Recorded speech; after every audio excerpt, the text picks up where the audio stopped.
भुजबळ साहेब सर्व पत्रकार बंधू, आज आम्ही सगळ्यांनी एक निर्णय घेऊन हे जे काही सरकार आहे शिंदे फडणवीस साहेबांचं सरकार म्हणजे शिवसेना शिंदे आणि भाजप त्या सरकारमध्ये राष्ट्रवादी काँग्रेस पक्ष आणि त्याचे आम्ही बहुसंख्य जवळपास आमदार पक्ष सगळा पक्ष असा आम्ही त्याच्यामध्ये जायचा निर्णय घेतला मंत्री सरकारमध्ये आणि त्या प्रकारे मी आणि इतर आमच्या सहकाऱ्यांनी मंत्रिमंडळात शपथ घेतली। आज राज्यपाल महोदयांनी आम्हाला शपथ दिली। अजूनही काही मंत्रिमंडळामध्ये पुढे विस्तार केला जाणार आहे, त्यावेळेस पण इतर सहकारी मित्रांना त्याच्यामध्ये संधी देण्याचा प्रयत्न आम्हा लोकांचा राहणार आहे, कारण काही राज्यमंत्रीपद असतील किंवा मंत्रिपद असतील हा झाला पहिला भाग। त्या संदर्भामध्ये अनेक दिवस चर्चा त्या ठिकाणी चालू होती। ती चर्चा चालू असताना वरिष्ठ पातळीवरची आम्ही सगळेजण एकत्र बसायचो। सध्या देश पातळीवरची जी काही राजकीय परिस्थिती आहे, राज्याची जी काही परिस्थिती आहे आणि या सगळ्याचा विचार करता आपण विकासाला महत्व दिलं गेलं पाहिजे असं माझं आणि आमच्या सगळ्या सहकाऱ्यांचं स्पष्ट मत त्या ठिकाणी आलं आणि त्याच्यातून देशाचे पंतप्रधान नरेंद्र मोदी साहेब यांच्या नेतृत्वाखाली गेले 9 वर्ष जो काही कारभार चाललेला आहे त्या कारभाराच्या निमित्तानं जर आपण बघितलं तर अतिशय मजबूतीनं देशाला पुढे नेण्याचा प्रयत्न हे मोदी साहेब त्या ठिकाणी करतायत आणि असा प्रयत्न करत असताना आज आपण पण त्या बाजूला पाठिंबा दिला पाहिजे आणि एक चांगलं नेतृत्व तुम्ही पाहताय सगळेजण की सगळे विरोधी पक्ष एकत्र येण्याचा प्रयत्न करतायत, फक्त त्यांच्या बैठका होत आहेत। प्रत्येकाचं वेगवेगळ्या राज्यामध्ये वेगवेगळी परिस्थिती आहे, म्हणजे तुम्ही कुठलंही राज्य बघितलं तर तिथं कुठं काँग्रेस आणि ममता बॅनर्जींचा पक्ष तृणमूल काँग्रेस, कुठं केजरीवाल साहेब त्यांचं आप पार्टी विरुद्ध काँग्रेस, पंजाबमध्ये देखील तसंच, असं अनेक ठिकाणी वेगवेगळे प्रश्न त्याच्यामध्ये आहेत। त्याच्यामुळं ज्यावेळेस विरोधी पक्षाची बैठक एकत्र होती त्याच्यातनं आउटपुट तसं बघितलं तर काही निघत नाही। आपला एवढा मोठा देश आता तर जगात सगळ्यात जास्त लोकसंख्या झालेला आपला भारत देश असल्यामुळं आज तिथंही मजबूत खंबीर अशा प्रकारचं नेतृत्वाची नितांत गरज आहे आणि ती गरज असल्यामुळं आम्ही सगळ्यांनी तशा प्रकारचा निर्णय घेतला।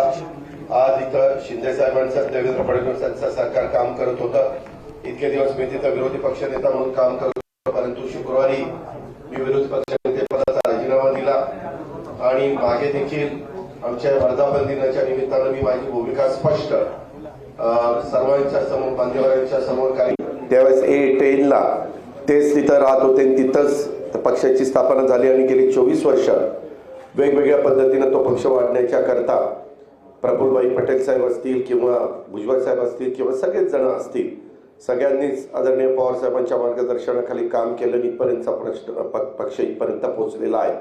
इथून पुढच्या काळामध्ये तरुणांना संधी देणं गरजेचं आहे। त्याच्या संदर्भामध्ये वेगवेगळ्या आपले रिजन आहेत, त्या रिजनमध्ये नक्की नवीन कार्यकर्ते पुढे आणले गेले पाहिजेत, तशा प्रकारचा प्रयत्न आम्हा सगळ्यांचा राहणार आहे। आणि मी मागे 2.5 वर्ष सरकारमध्ये काम करत असताना भुजबळ साहेब त्याच्यात होते, बाकीचे मान्यवर होते, आम्ही सगळ्यांनीच डेव्हलपमेंट म्हणजे त्यावेळेस करोना होता तरी डेव्हलपमेंट हा एकमेव विचार करून त्याच्यामध्ये पुढे जाण्याचा प्रयत्न केला।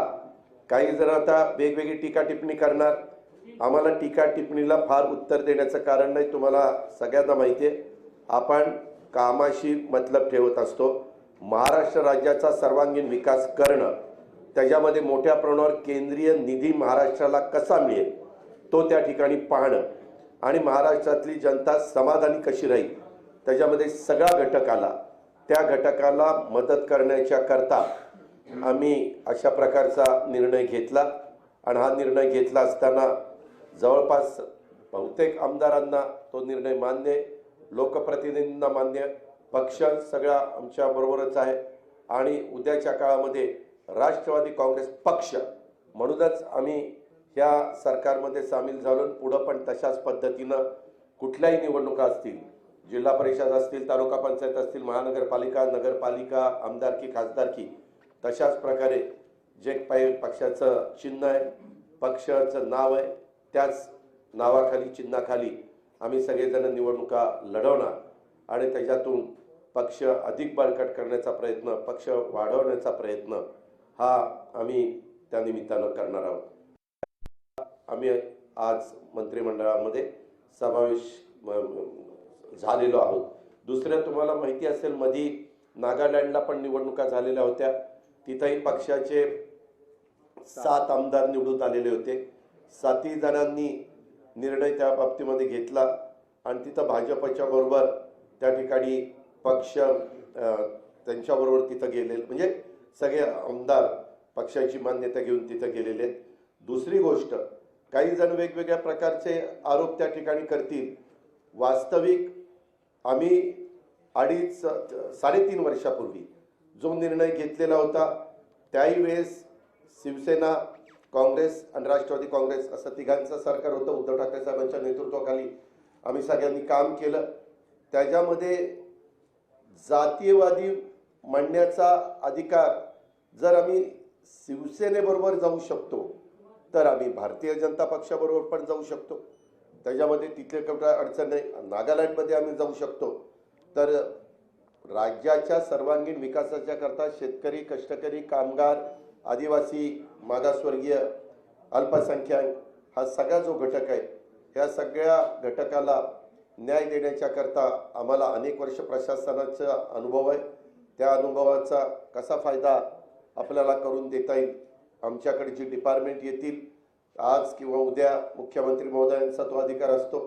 ती डिपार्टमेंट घेतल्यानंतर ताबडतोब आम्ही त्या कामाला झोकून देणार आणि ते काम करत असताना पक्षवाढीच्या करता देखील आम्ही आमचं सर्वस्व त्या ठिकाणी पणाला लावणार आणि पक्ष अधिक मजबूतीनं पुढे नेण्याचा प्रयत्न करणार.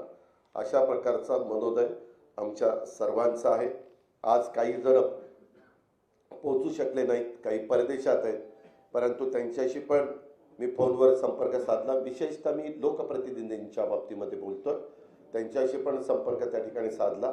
त्यांनी पण त्याला मान्यता दिली. काही जण आज संध्याकाळपर्यंत पोहोचतील आणि अशा पद्धतीनं सगळे मिळून हा निर्णय घेतलेला आहे.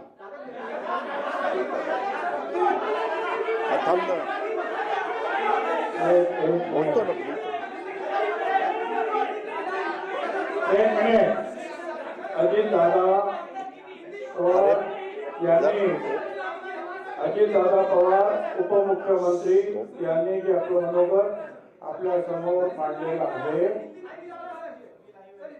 ते बताएंगे. त्या मनोगताशी आम्ही सगळे जे आहोत सहमत आहोत.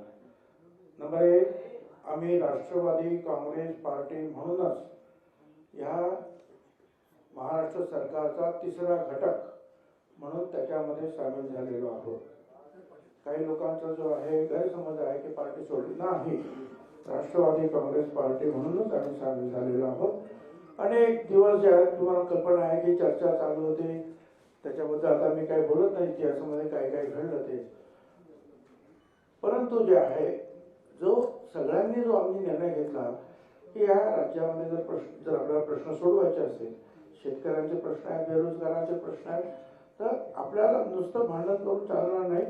कुठेतरी आहे आपल्याला पॉझिटिव्हली जे सकारात्मक काम करणं गरजेचं आहे.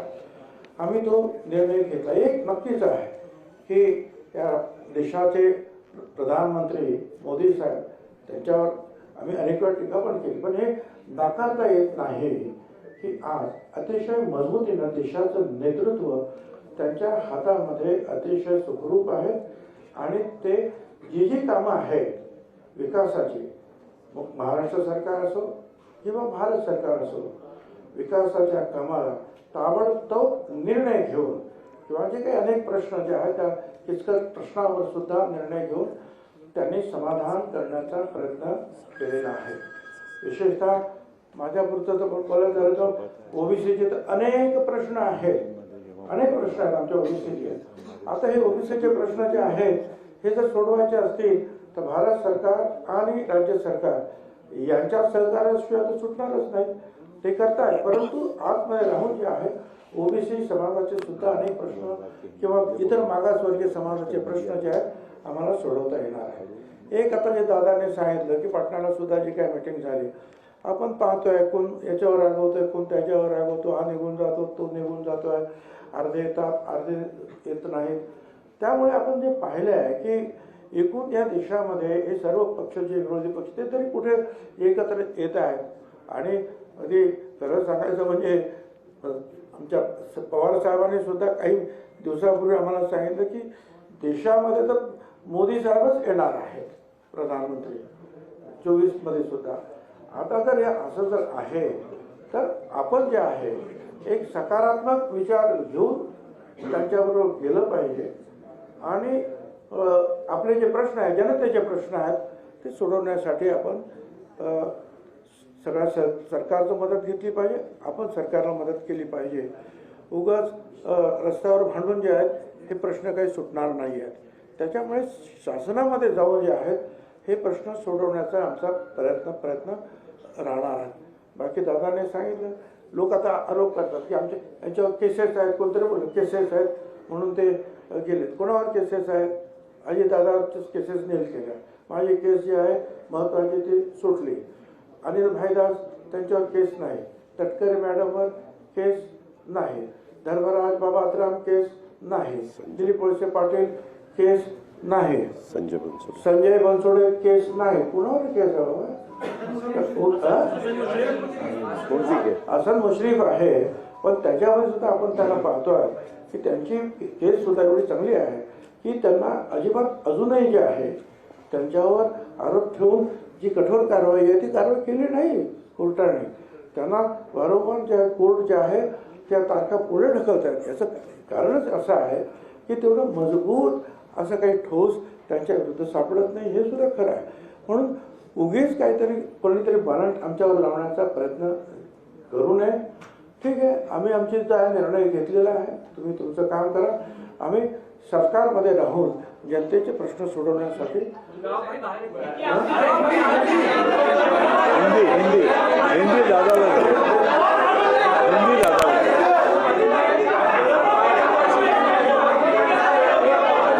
अरे भाई एक बोलेगा तो समझेगा. मेरा आपको ये कहना है, आप एक मिनट, अरे सुनो तो भाई, अरे हिंदी में बोल रहे हैं ना. इसमें आपने अपना भारत देश जब स्वतंत्र हुआ 1947 से, तब से आपने देखा तो कोई एक लीडर के नेतृत्व में देश आगे बढ़ता है. शुरू में अलग था, पंडित जवाहरलाल नेहरू जी के नेतृत्व में देश जब काम कर रहा था, देश में जब ये लोग काम कर रहे थे तो सरदार वल्लभ भाई पटेल, बाकी के जो लोग बहुत से थे, उन्होंने सबने मिलके वो देश चलाया. उसके बाद लाल बहादुर शास्त्री, इनका नेतृत्व आया. उसके बाद इंदिरा जी का नेतृत्व आया. इमरजेंसी के वक्त इंदिरा जी को अपने देश के लोगों ने थोड़ा सा बाहर उनको हरा दिया था, वो खुद भी हार गई थी. लेकिन उसके बाद वापिस जो लोग इकट्ठा हुए अलग अलग पार्टियों के, जिसको हम खिचड़ी बोलते हैं, वैसा हुआ. वो गवर्नमेंट ज़्यादा चला नहीं, 2.5 साल के अंदर ही चुनाव हुए. वापिस इंदिरा जी का नेतृत्व में उनका करिश्मा था, उनके नेतृत्व में ही सरकार आई. उसके बाद राजीव गांधी के नेतृत्व में सरकार आई. और ये सब होने के बाद बहुत सालों के बाद मैं भी मेंबर ऑफ पार्लियामेंट बना 91 में, ये भी 91 में, हम साथ साथ, तब एक कांग्रेस थी, कांग्रेस के मेंबर ऑफ पार्लियामेंट के नाते हम वहाँ चुनाव जीत के गए थे. तब देखा था बहुत सालों से 1984 के बाद, ठीक तरह से सुनो, 1984 के बाद अपने देश में कोई भी एक ऐसा नेता कि उनके नेतृत्व में देश आगे जा रहा है, ऐसा कभी हुआ नहीं. अलग अलग गुट को एक करके देश को चलाने की कोशिश की गई. लेकिन 9 साल आपने देखे होंगे, उसमें नरेंद्र मोदी साहब का नेतृत्व में आज देश काम कर रहा है. वो बाहर भी पॉपुलर है, यानी अब्रॉड, बाहर अगर कोई भी देश में गए जाते हैं अपने भारत की तरफ से, तो सब उनको सपोर्ट देते हैं, सब उनको बहुत अच्छा नेतृत्व ऐसे बोलते हैं। और ऐसा होते हुए उनका भी काम चालू है। और ये काम करते वक्त आपने भी देखा वंदे भारत ट्रेन हो या अलग अलग बहुत से कुछ रोड्स हो, नेशनल हाईवे के जो कुछ काम हुआ है या 9-10 साल में, वह जो अगर आपने देखा बाकी की डेवलपमेंट के बारे में, ऐसे सब ठीक तरह से चालू है। और सामने वाले विरोधक वो खुद का खाली अपना अपना स्टेट का देखते हैं, अपने अपने स्टेट का देते हैं। एक कोई मुझे लीडर अपोजिशन में दिखाओ कि वो देश का सोचकर देश में काम कर रहा है, ऐसा कहीं दिखाई नहीं देता। और इतना बड़ा पॉपुलेशन होते हुए हमें सबको ऐसा लगा कि नरेंद्र मोदी साहब के नेतृत्व में ही लोकसभा हो या आगे वाले चुनाव हो, वो सहयोगी पार्टी के नाते, जैसे हम इससे पहले कांग्रेस के साथ जाते थे, तो बीच में हमने शिवसेना के साथ हम 2.5 साल गए, वैसे अभी आगे विधानसभा हो, लोकसभा हो, लोकल बॉडीज का तो चुनाव वहाँ के डिस्ट्रिक्ट के हमारे कार्यकर्ता सोचेंगे, वहाँ के लीडर सोचेंगे कि क्या करना चाहिए क्या नहीं करना। लेकिन स्टेट के और देश के जो चुनाव है उसके बारे में हम साथ साथ जाना चाहते हैं। और इसीलिए महाराष्ट्र के डेवलपमेंट के लिए और देश और मजबूत होना चाहिए और आगे जाना चाहिए। जो कुछ आज थोड़े बहुत प्रॉब्लम होते हुए वो सॉल्व करने के लिए भी सबने एकजुट होके उसका मुकाबला करना चाहिए। इसी माध्यम से हमने सबने मिलके ये डिसीजन लिया है, पार्टी के नाते हमने ये डिसीजन लिया है। और ये होते हुए पूरे विधायक हमारे साथ है, मेंबर ऑफ पार्लियामेंट हमारे साथ है, बाकी के पार्टी के वर्कर हमारे साथ है। इसीलिए आज मैंने डिप्यूटी चीफ मिनिस्टरशिप का ओथ ली।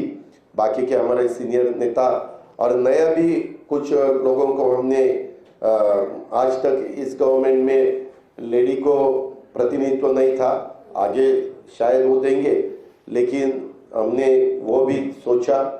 और यंग जनरेशन को भी हमने कैबिनेट मिनिस्टर के नाते, जैसे पहले मुझे याद है भुजबल साहब के नेतृत्व में हमने जब 99 में चुनाव लड़ा था, तब हम यंग थे, मैं आर पाटिल, दिलीप वळसे पाटिल, जयंत पाटिल, हम सुनील तटकरे, हम सब ये लोगों को मौका मिला था। अभी वैसा ही संजय बनसोड़े हो या अपना आदित्य तटकरे हो या अनिल भाईदास पाटिल हो, ऐसे अलग अलग नए लोगों को भी हमने उसमें शामिल किया गया है।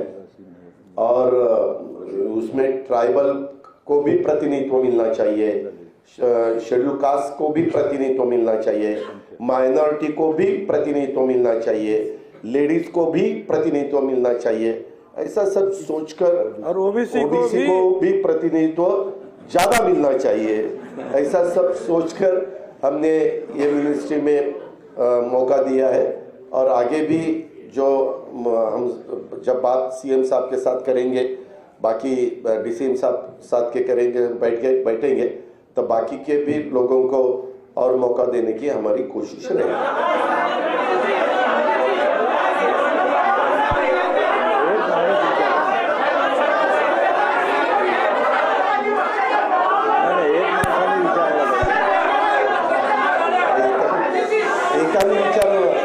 एकाने विचारा ना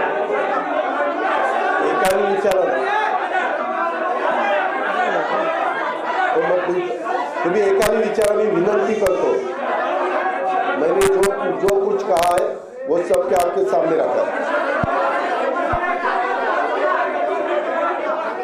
काय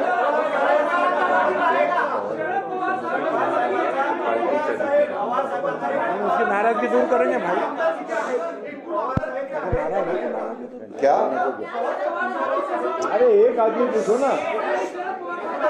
अरे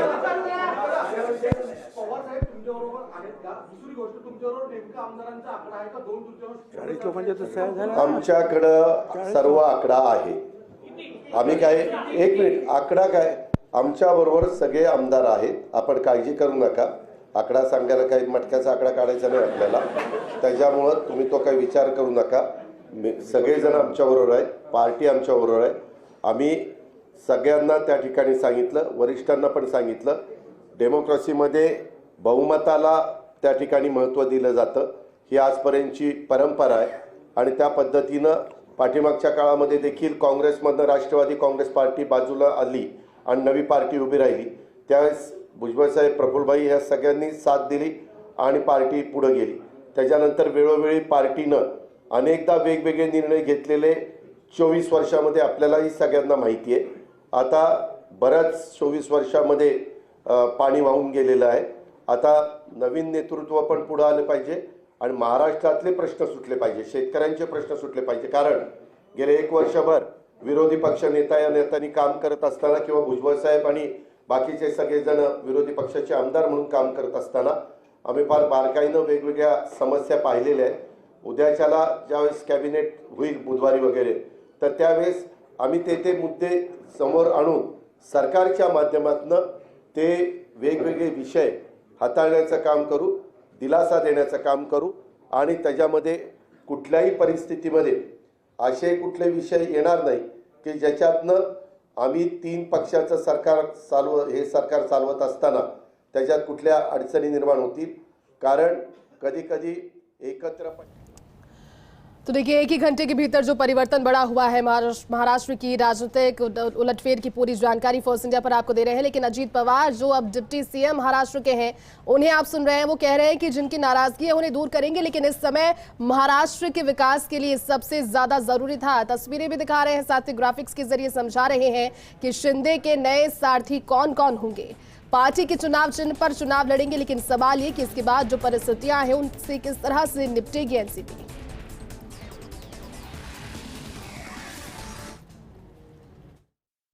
इस राज्य का विकास और तेजी से होगा, जनता को फायदा होगा और राज्य के विकास को फायदा होगा.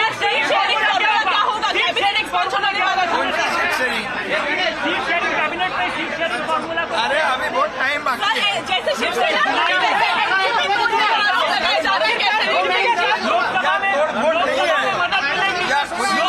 विकास के मुद्दे पर सामने आए हैं.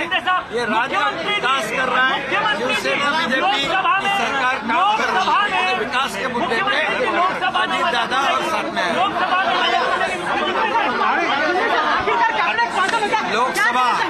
लोकसभा के चुनाव में अभी पिछली बार 4-5 सीटें उनको मिली थी, अभी उतनी भी रख पाए तो बहुत है. मुझे लगता है कि अजीत पवार बहुत दिनों से नाराज चल रहे थे और अजीत पवार जी चाहते थे कि भाई बीजेपी के साथ अपना गठबंधन होना चाहिए, लेकिन शरद पवार साहब ने उन्हें नहीं माना और इसीलिए मतलब अजीत पवार ने जो निर्णय लिया है उसका मैं स्वागत करता हूँ. उन्होंने डिप्टी सीएम पद की शपथ ली और उनके साथ 8 मंत्रियों ने भी शपथ ली है.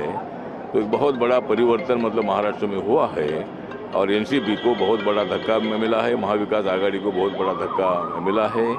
तो ये निर्णय मतलब अजीत पवार जी का बहुत सही निर्णय है और उसका हम स्वागत करते हैं.